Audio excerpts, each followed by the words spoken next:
Welcome to AGORACOM, the Small Cap Epicenter, and AGORACOM TV, a daily, fast-paced, edgy show bringing the best press releases of the small cap space every morning at the open, so you hopefully profit from them and maybe find your next great small cap investments. Wednesday, July the 14th, two great press releases for you. Let's get straight to them. First, out of the resource space, Orvana Minerals trades on the big board TSX out of the stock symbol ORV. Great news. I love this press release. They announced that their 43101 technical report has been completed. This is for their El Val Buenas Carles project in northern Spain, and it includes reserve and cash flow numbers. Here are the highlights. I'm going to refer to this property as the EVBC for obvious reasons.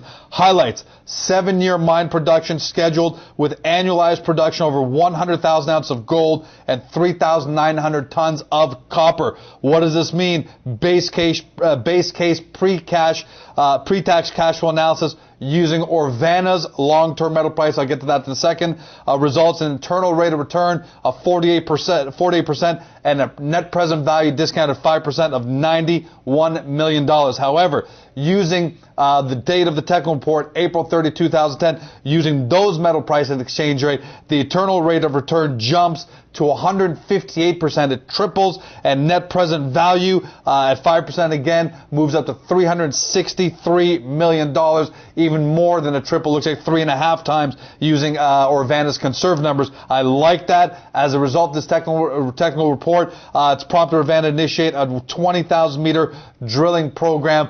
Great press releases. 43101. You got cash flow, you got reserves. Love this kind of news. A little bit about the company. They say that they're a gold producer with a strong balance sheet and transforming into a multi-mine gold and copper producer. Right now they own and operate the Don Mario mine in Bolivia, whose mine life is planned to be extended another 9 years. That's good news out of the company. And they're also developing two other promising assets. This first one here, the EVBC, which is heard about, and the Copperwood Copper Project in Michigan. So great news out of the company. Closed yesterday at $1.23. 52-week high at $1.42, 52-week low 67 cents. So towards the upper end of the 52-week trading range, but definitely trading in a tight range. I'm going to go take a close look at this company.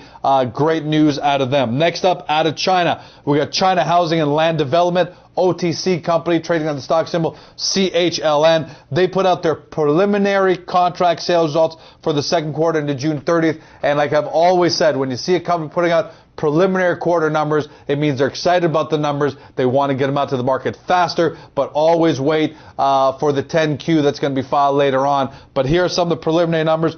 Contract sales totaled $39.4 million.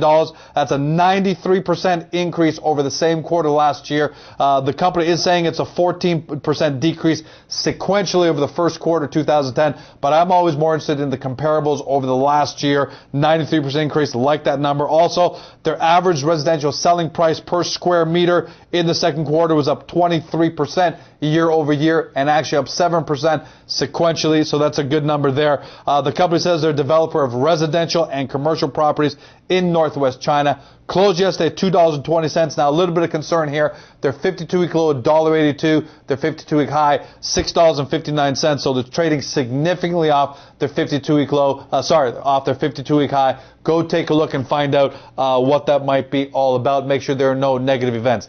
That's a wrap. As always, quality over quantity. Two great press releases for you. If you look for more great small cap news information, get stuff to the front page of agoracom.com or the front page of China Securities when you talk about chinasecurities.com when you talk about these Chinese companies. Watch the video, same format on both websites. Watch a daily video or watch their syndication partners at iTunes, YouTube, Google Video, whatever's convenient for you. Look at the best press releases over the last couple of days. We separate that by industry. And finally, get yourself in the directories where we've got hundreds of great companies combined, where you can filter that list by industry and or exchange, so you can whittle it down to the list that best suits your portfolio. That's a wrap. Have an amazing day. See you tomorrow.